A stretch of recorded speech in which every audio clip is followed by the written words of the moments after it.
अस्सलाम वालेकुम।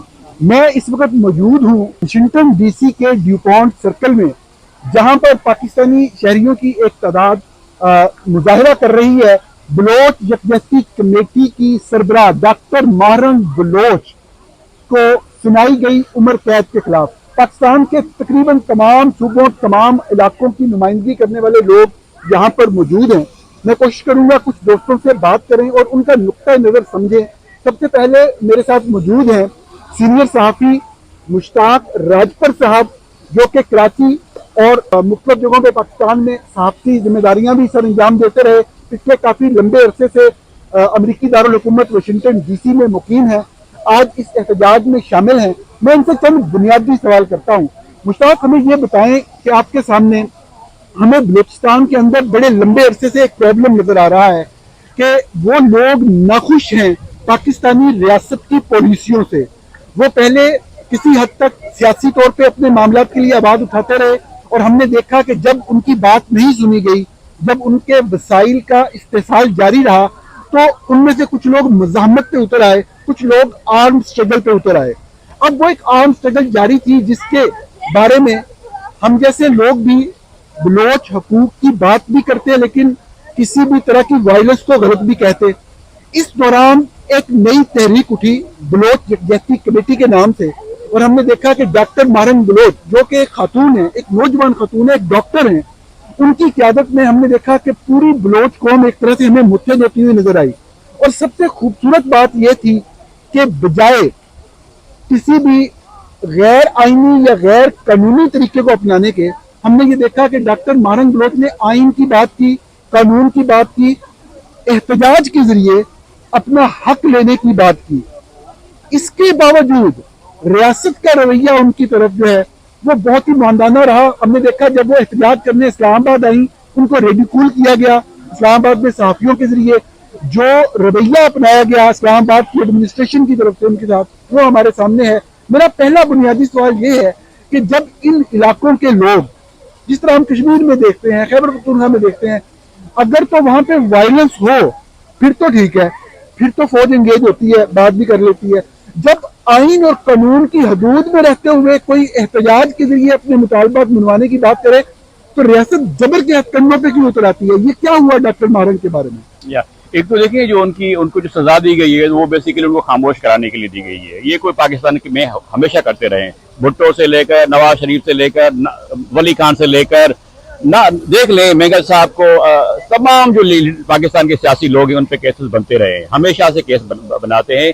सियासत जो इनके ताबे नहीं है, जो इनके मातहत नहीं है, जो इनकी अताअत नहीं करती, वो उनके सियासत कबूल नहीं है। और मैं समझता हूँ कि अच्छा, आपने बात की ना कि जो बलूचिस्तान में जो लोगों ने हथियार उठाए हुए हैं, तो भाई मुशर्रफ के जमाने से पहले तो नहीं थे, किसी ने हथियार नहीं उठाए हुए थे। यही भुट्टो साहब पाकिस्तान की पार्लियामेंट के साथ, सारे मेंगल बीएनपी वाले सियासत के साथ, तो ये खुद लोगों को पुश करते हैं।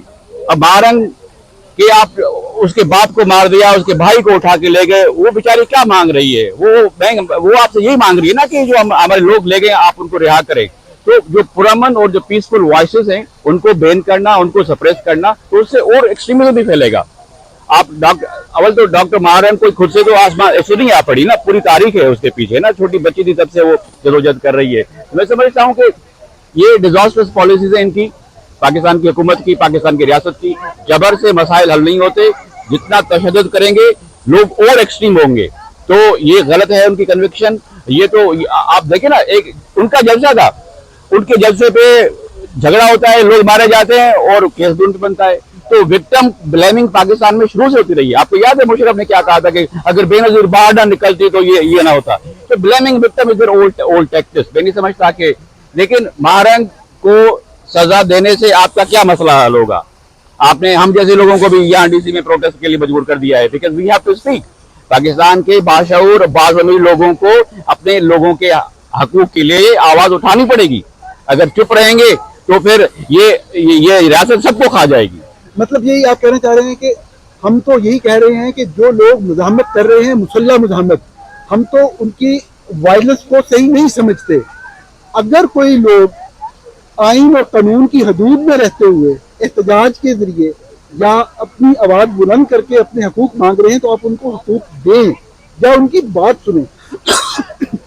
بچوں سے ان کے ساتھ انگیج کریں. اور آپ کا جو وائلنس کا ہے آپ کے مطابق وہ کبھی بھی رزلٹ ییلڈ نہیں کرے گا, حالات اور خراب ہوں گے. بلکہ آج کے دن جتنے بھی پاکستان آرمی کے اکاؤنٹس ہیں وہ ایک پروپیگنڈا کر رہے ہیں کہ کراچی کی ایک فیملی کوئی گوگل میپ کے غلط بتائے جانے کی وجہ سے بلوچستان کے کسی حصے میں داخل ہوئی اور ان کو چند لوگوں نے گولیوں سے مار ڈالا. ایک جو اس فیملی کے سربراہ تھے وہ مارے گئے.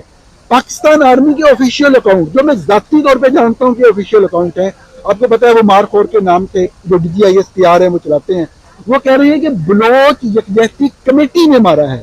یعنی کہ وہ ایسے لگتا ہے, بہت کلیئرلی لگتا ہے کہ وہ چاہتے ہیں کہ جتنے بھی بلوچ لوگ بچے ہیں جو کہ بات کر کے معاملات کو حل کسی طریقے سے کرنا چاہتے ہیں, وہ چاہتے ہیں سب کے سب ہتھیار ڈالیں. اپیرنٹلی ریاست کی پالیسی تو یہی لگتی ہے نا کہ آپ عام سویلین کو دہشت گرد قرار دے رہے ہیں. تو اس میں ہمیں وہی ہے نا, دیکھیں ہادی علی اور امام ازاری یعنی پڑھے لکھے لوگ ہیں, وکلا ہیں, انسانی حقوق کی بات کرتے ہیں, آپ نے ان کو جیل میں رکھا ہوا ہے. تو بھائی پھر جو ہے محسن نقوی اور فیصل وابدائی جیسے لوگ چاہیے کیا پاکستان میں سرکار, یہ تو نہیں ہو سکتا ہے نا. یعنی جو لوگ آواز اٹھائیں آپ ان کو اندر کر دیتے ہیں. تو یہ سپریشن جو ہے میں نہیں سمجھتا کہ کوئی سپریشن سے اور ہیومن رائٹس وائلیشن سے پاکستان کوئی اسٹیبل ملک بنے گا یا پاکستان کوئی ترقی کرے گا.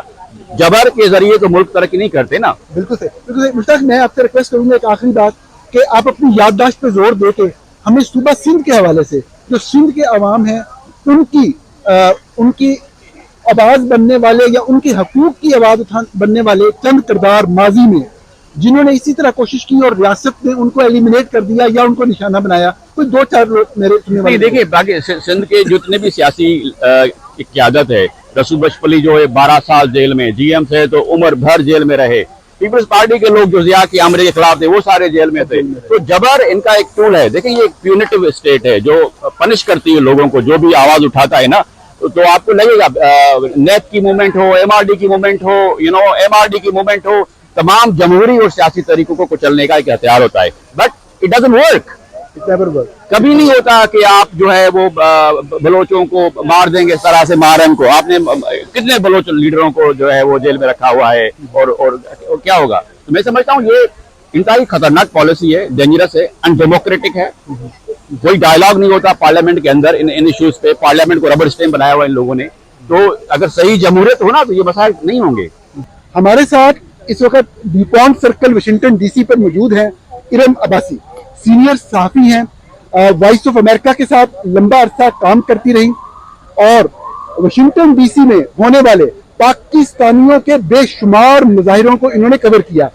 آج کا مظاہرہ بھی انہوں نے کور کیا اور اپنے میڈیا ہاؤس کے لیے. میں ان سے صرف یہ پوچھنا چاہ رہا ہوں کہ ان کا تجربہ کیسا رہا بطور ایک صحافی کے. کیا اس طرح کے مظاہروں سے پاکستانی حکومت یا یہاں پر جو ایمبیسی ہے پاکستان کی ان کے لوگوں پر کوئی اثر پڑتا ہے, کوئی ان کے کانوں پر جوں رکتی ہے؟ آپ کی بطور صحافی کیا آبزرویشن رہی؟ مجھے لگتا ہے کہ ہم اس مقام پہ پہنچ گئے جہاں پہ سوال پوچھنا بھی مشکل ہو گیا. ایک ٹائم تھا جب کراچی پریس کلب کے باہر, کوئٹہ پریس کلب کے باہر عورتیں اپنی مسنگ پرسنز کی تصویریں لے کے آتی تھی اور وہ ٹھیک تھا. اب وہ بھی نہیں ہو سکتا. تو ہم اس مقام پہ پہنچ گئے ہیں جہاں پہ پاکستانی حکومت کو سوال پوچھنے سے بھی ڈر لگتا ہے اور وہ اس کو کرب کرنے کے لیے کسی بھی ایکسٹینٹ پہ جا سکتی ہیں تاکہ ان سے سوال نہ پوچھا جائے. تو ایک خوف, اور جو خوف وہ صحافی میں پیدا کرنا چاہ رہی ہے اس سے زیادہ خوف ان کے اندر ہے, جس کی وجہ سے ایک پورا انوائرمنٹ ایسا بن گیا ہے کہ وہ پریس فریڈم جو میرے اور آپ کے پاس تھی آج سے 6 سال پہلے وہ اب نہیں ہے. اور اسی کا رونا ہم یہاں پہ واشنگٹن DC میں رو رہے ہیں.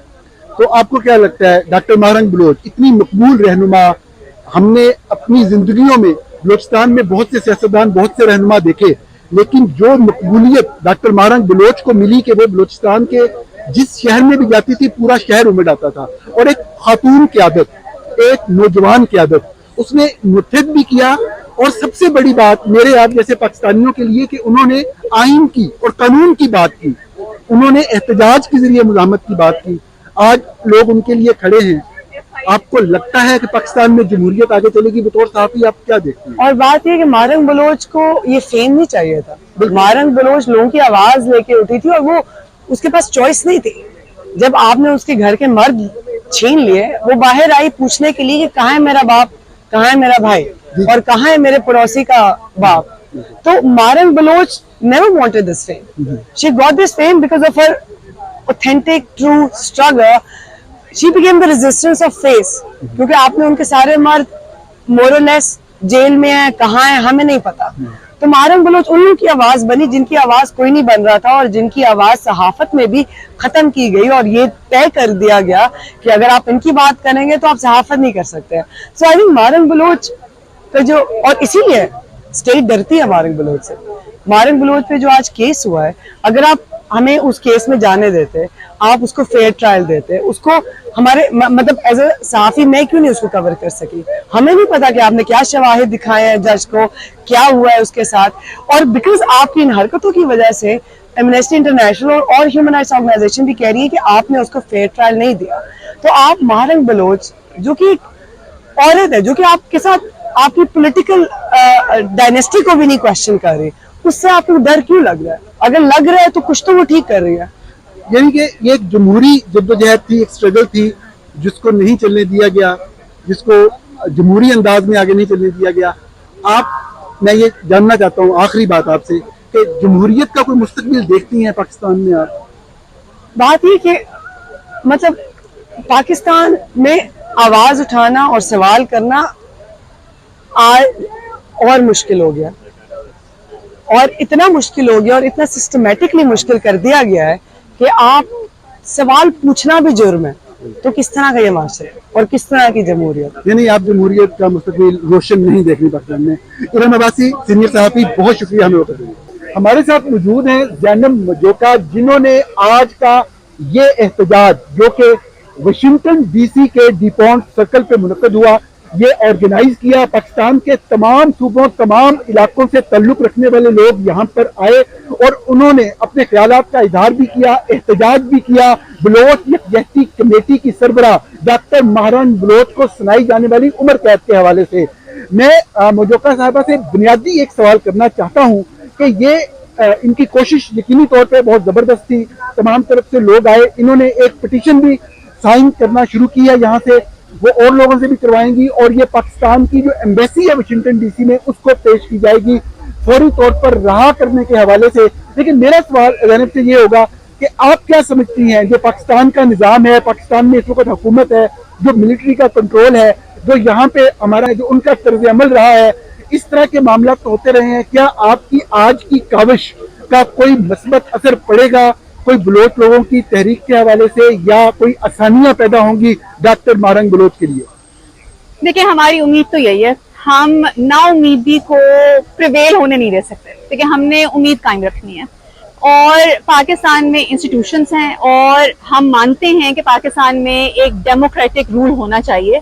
ठीक है, वो एक इम्परफेक्ट रूल है, लेकिन मेरा ख्याल है कि अगर हम शहरी आवाज नहीं उठाएंगे तो हम कैसे अपने ओपिनियन का इजहार करेंगे, या हम कैसे ये बात रजिस्टर करेंगे कि हम जिस राह पे मुल्क चल रहा है हम उससे नहीं हम उससे अग्री नहीं करते.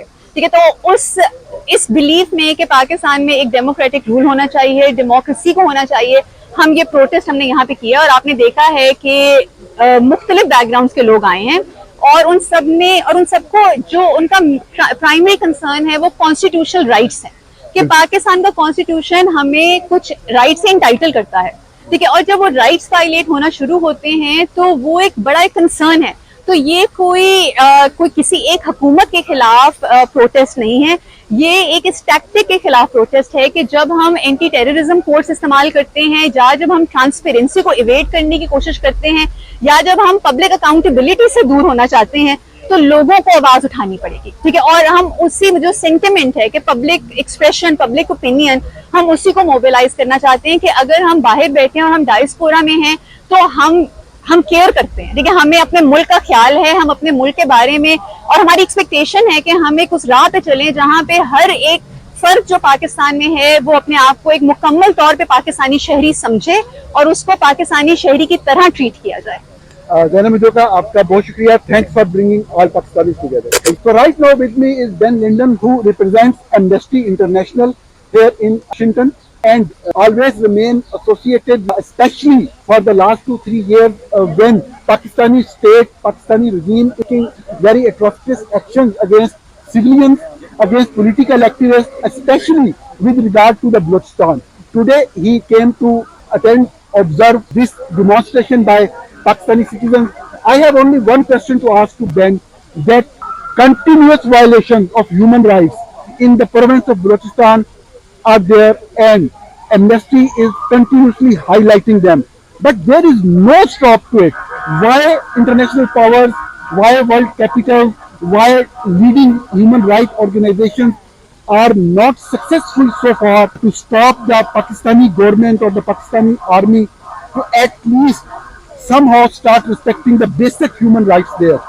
Pakistan has obligations under international law, under the International Covenant on Civil and Political Rights, and other international treaties under the UN Charter and the Universal Declaration of Human Rights. They need to uphold the rights to freedom of peaceful assembly, rights to freedom of expression, and they need to provide due process for everybody, every civilian, and not provide them, not subject them to military trials or secret trials taking place on jails that are not open to the public. So what can be done? I think we just need to continue to raise the prominence of these cases. We focus today on Mahrang and Shaji, but there are so many others. There are long-standing cases. There's Idris Khatak. There are many others who have been either disappeared or just subjected to a failure of due process and rule of law. So it's important for international civil society, international organizations, the U.S. government, and every partner government to continue to call on the Pakistani government to respect its obligations under international law and uphold all human rights for its citizens. Okay.